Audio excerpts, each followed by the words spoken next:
Um, so just a little bit background about us. We started in 1985.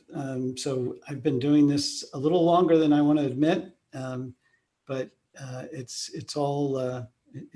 been a fantastic ride.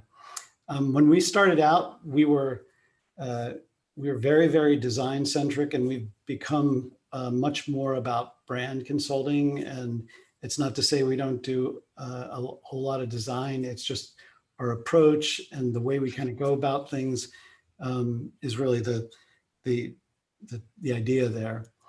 So hopefully the slide changed and I can speak to this, but we look at what we do, and kind of our purpose is really about making brands matter. And so the way we look at things is we have great relationships with our clients and really strive to be very knowledgeable about their businesses, and to really kind of get inside what's going to make their business and how can we add value to it. Chris, I hate to interrupt, but it looks like it's not sharing the whole presentation. Okay, is that working now? Yeah, I think if you're going to go full screen, you need to share the whole screen, all right, not just the PowerPoint window. Let me see if I can get it go full screen. Does that do it? Yeah. There it goes. Yeah. Okay, great. So hopefully that gave that did that give you the basically it's working all right? You can see it. Okay. Okay. Yeah. We help make brands matter. Is that what? Okay, great. So as I said, we're very, very brand centric, and we always think about the way that a brand's going to kind of perform, and it's really, there's a bunch of things that make up the brand, but there's really kind of the business strategy. What is the business trying to do, and what are they measuring, and what are they looking at? And then there's kind of the brand itself, the brand strategy, which is really more about the organization's soul and how they think about things and how they go to market. And what the consumer or a customer gets out of that is really, where that experience comes together, about combination of the strategy from the business side and the strategy from the brand side. And feel free to interrupt if there's anything coming in, Kelly, that you think I should answer while I'm going along. So I'm just going to get all of these pieces out. This is kind of the landscape of services that we kind of range from. So we really go from research to kind of bringing things to reality. So, we look at things and we really try to get into the marketplace and really understand it, and, distill it through a variety of ways of looking at things from the voice of the customer, trying to understand, what research they might have, what knowledge, what data does the client have that they can share with us, and then trying to go and then look at what are the things that are going to be really kind of driving their business. So understanding the market segmentation, their customers, looking at competitors, looking at comparative kind of brands. And then once we've really got a good understanding of that, we'll move into the strategy side, where we'll look at the brand, the portfolio, depending on what they have, positioning and brand architecture, just a host of different things. And then after that, we go into more of the activation side, where we get into, really kind of getting the goals. What are we trying to do? What are we going to try to do about activating a brand? And then all of the things about design, from identity through, making it live in the digital world, and all things that kind of make up the brand, all the different touch points. So everybody okay on that?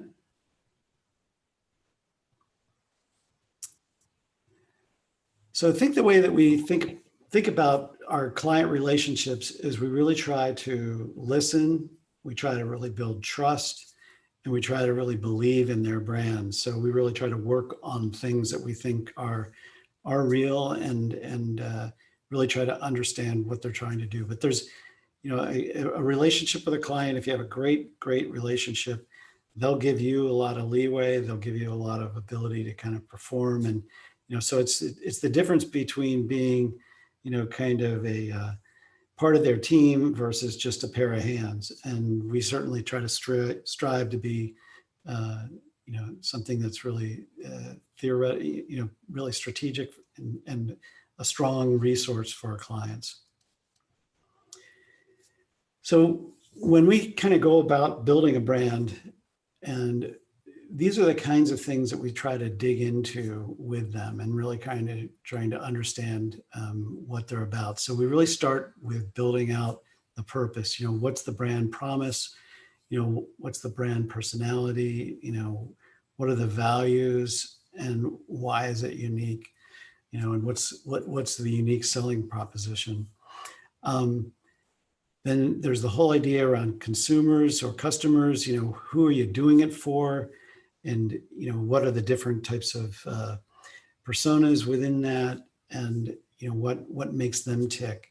And then go to market is really about doing executional things from different initiatives. What do they want to do for a given year? What do they want to do, and what do they measure? What are the things that are important to them? So that just gives you kind of an idea about the way we begin to think about it. I don't know if any of you have seen Simon Sinek. He's a great, go on and watch his YouTube on the Golden Circle, but we use this as a tool to kind of really get to really build a purpose. And it's really, the most important part about this is the why. And so many companies, when they come out, they can tell you how they do it and what they do, but they don't necessarily come and tell you about the why. And I think what we've really learned over the last, 5 to 10 years, the way the world has sort of evolved, is businesses and companies are really working on internally, what does their brand stand for? Who are they? Why are they doing it? And it becomes a very purpose-driven kind of play. And if you have all of your employees kind of going in the right direction, then you're going to have a strong performing brand. But I think the idea of the why is, and I encourage you to kind of watch Simon on YouTube, but he kind of goes through this whole reason about the way Apple goes to market and the way they think about things. But their real why is they believe in challenging the status quo and doing things differently. And then everything else sort of falls into place, the beautifully designed products and what they make. So I just want to try to give you an idea about who we work for. This is a kind of a mix of clients. We tend to really think of ourselves as being brand agnostic. We will work in any category. We try to avoid being stuck in one category. We probably could have done, I probably could have been a whole lot more successful if we just focused in pharmaceutical, which there's a whole ton of pharmaceutical companies around here, but I think it would also make everybody crazy and not as good and not as skilled. So, the breadth and depth of our client activity kind of allows us to kind of bring that knowledge forward, and it makes us smarter in different categories. So I'll give you a little background to, take some of that strategy and put it into practice. And I've got a couple of examples that I can show you, and then we can chat. But PetIQ is a company that it's an animal health company, and they've got a wide range of services and products that they have. And when we came in, one of my clients actually, she became president in late 2018, and she took a text. She shot me a picture of, if you know Times Square, and there's the big NASDAQ tower there. When companies go public, they'll congratulate them and so on. Well, she had taken over the reins of PetIQ, and her name was up on the Times Square kind of motion screen. And she just texted that to me and just said, I'm going to need your help. And which was fantastic because it was going to be like a lot of fun to work on this. And, working on an animal health business is a lot of fun. But PetIQ basically, they have a variety of products and services that they provide, but they're embedded into retailers. They've got products that they sell, and so they kind of have two sides of the veterinarian or animal health side of business. So they started out very much as a distributor, and then they kind of accumulated some different companies. And this just shows you sort of the walk of how they were kind of going, and they built into this kind of fully vertically integrated business. And so the thing that we kind of discovered as we kind of absorbed what we were learning about them is they had this really great balance of, they've got products that they can drive consumers to the service side, and they've got services that they can drive consumers to the product side. And so the whole idea was, what are they going to stand for? And the way that they've looked at animal health, and I just give you kind of some rough numbers, it's probably like about a $50 billion category. And they think that there's probably another 25 billion that is not, that's underserved. So unlike Kelly, who's got big animals and lots of commitments to different animals, there's a lot of people out there that are unable to take as good a care for their pets. And so these guys serve, a variety of, masses, but they try to make sure that they're convenient and also cost effective for as many people as they can be. So this just kind of brings together, after doing a great deal of strategy for them and kind of really working through with their, looking at the research, doing some research of our own, and then really kind of digging into the company, this became kind of what they really were about. So this kind of goes to the purpose, the core values, the pillars for success for the customer, what do we do, and the brand promise. And this is really an internal piece to kind of get everybody onto the same page, because they had all those competing companies that they brought together. Every one of them thought they were the only reason they should be around. But when they really look at, they had much more in common that they believed in versus not in common. And so as we really kind of understood who they were, this was kind of a culmination of what they stood for. But the purpose being really the starting point of, we believe in all pet parents should be able to provide necessary care that enhances the lives of their pets. And then as this thing just really rides down, you get into the core values. That's what the employees think about and what they're really being judged against. The pillars of who they are and how they're going to win, so that all of their brands, they want to be convenient, they want to be affordable, they want to be vital, and they want to be compassionate. And then the categories of, the veterinarian services, the distribution and manufacturing, and then they've got some go-to-market brands, and the whole thing is sort of under the umbrella of Smarter Pet Health. So that was a kind of a fun piece to work on and really figure out. And then this just gives you kind of some of the activation that we did with them. They've in the different services functions, they've got 3 brands. They've got a VIP, they've got a pet vet, and then they've got VetIQ.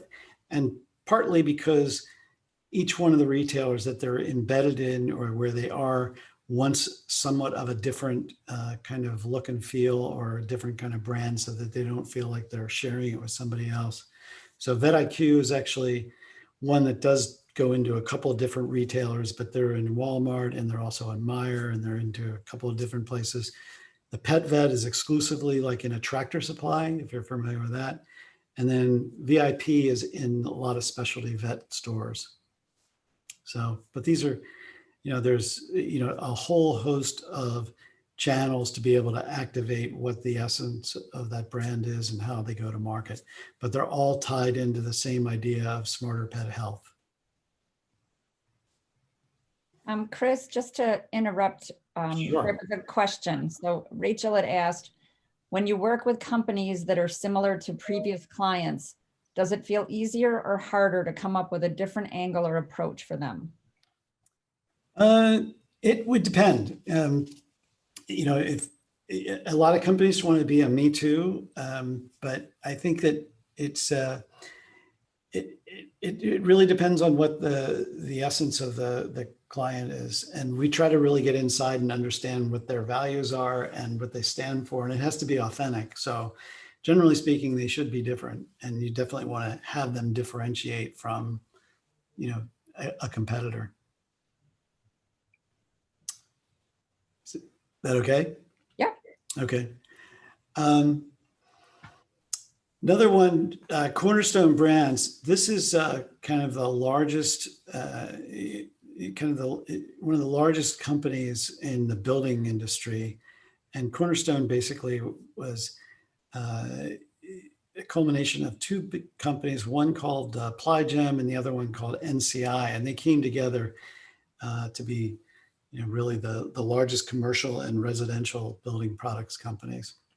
And so this is like a 20,000 people to kind of merge together and try to get them all onto the same page. So, after going through with their leadership team and examining kind of who they are and what they do, the whole idea was that they do all kinds of building and all kinds of different things. And the first time I went down to NCI, the company that brought us in before they merged with Plygem, they showed me this book, and they said, we make metal buildings. And when they showed me the portfolio of everything they were doing, I just looked at it and said, geez, you're really kind of underscoring what you do, or really underselling who you are, because the buildings that they're in are fantastic. They range from metal agricultural business, very kind of working buildings, all the way up to stadiums. So they both of their they supplied all the metal for both of the new stadiums, for instance, down in Atlanta. So they kind of really range in a big way. And then on the residential side, they basically do everything. It's on the outside of a building, from windows to roofing to siding and so on. So they really capture the whole thing. But they could be, we really felt that they were like the cornerstone of the communities that they're in, and hence that name came to it. But it's really about where they live, work, and play. So this was the kind of essence of what they stood for, the purpose. And these would be posters that would go into their corporate locations. Another big initiative that we worked on was for Sam's Club. And when we got to Sam's, when we worked on this business, there were actually 5 or 6 different identities out in that they had going at once. And it seemed like every time they had a new CEO, somebody would change the identity or change the logo. And it really didn't, the whole system didn't really kind of tie together. But it was a big initiative to kind of overhaul who they were. This was one of the first pilot buildings that we worked on to get the brand, really out there and develop it into the location. But this gives you kind of like a little bit of an idea about how the plan was rolled out and how it went along. But first it was really about getting everybody aligned on what is going to be the brand vision, what's going to be, how are we going to roll it out inside, what's going to be some of the key messaging, what is going to need to change in the change management in everybody's minds. But this gives you kind of a, step-by-step. This is probably like about an 18 to 24 month operation that we had going, and just really kind of pushing the idea of a whole new brand. And it's getting, a large organization, a large, 500 and I forget, 500 plus stores or locations, all to kind of be singing from the same hymnal. And then this just gives you kind of a myriad of some of the activity that it got applied to. So it really was both the interior, exterior of the locations, an overhaul on the identity, and then how do we kind of really, bring some of the materials that go to the membership, the members of Sam's Club, how do we bring those to life? And Chris, I have another question for you. Sure. Olivia asked, I work for RIT and I specialize in the branding and I'm super interested in pursuing branding as a career. But is it bad if the only real in-depth branding work I have in my portfolio right now is only my work for the college? Should I do a branding project that isn't for RIT before I graduate, even if I don't have an actual client, or would that look weird? I mean, I think anything that you have that you've actually done is always great. I think it's probably the best way to frame it out is I think how you think about things and how you think about branding is probably in my mind a lot more important than just having kind of examples to show. So I think I would suggest going sort of deeper into your experience or the way you think about branding, because I'm sure that you'll have a portfolio that'll show a myriad of your work.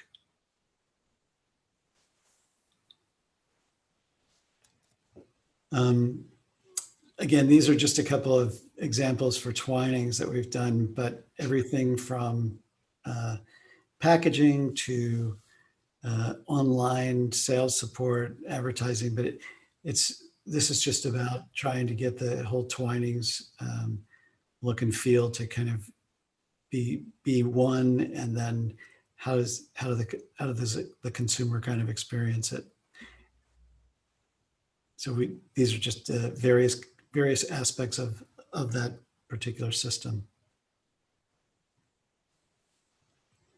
And we've also, this gives you kind of an idea of, we've worked in some other areas. For some reason, it just doesn't want to stay. And let me see if I can get it back.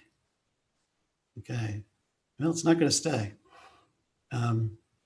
Somebody else has control. But those were just two. Twinings was an example of one, and then there were some power tools in there. This is a poster that we did, a video that we did for GS1, who's it's a global organization that gives out the product identification numbers and then the data and captures the data that goes with product identification. So these guys are, it's a hard business to describe. And so this video is when we launched the global brand or relaunched the global brand. And this was a way to kind of get everybody to understand who they are. So hopefully this will play. We'll find out.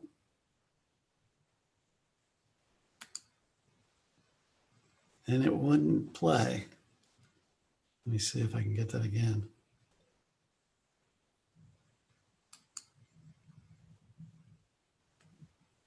Wonder if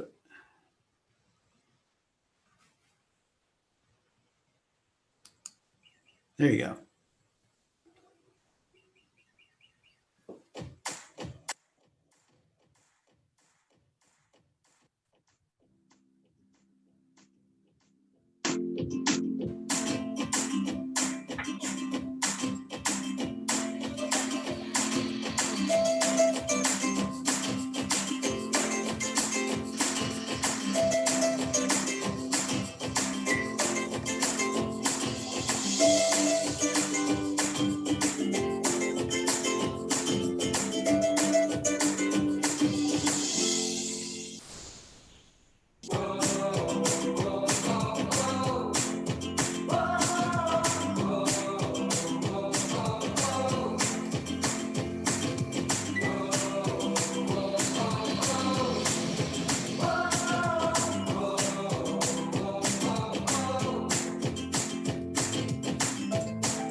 of business beats the steady pulse of GS1 standards. 5 billion times a day, a simple scan creates a difference, transforming the way we work, transforming the way we live.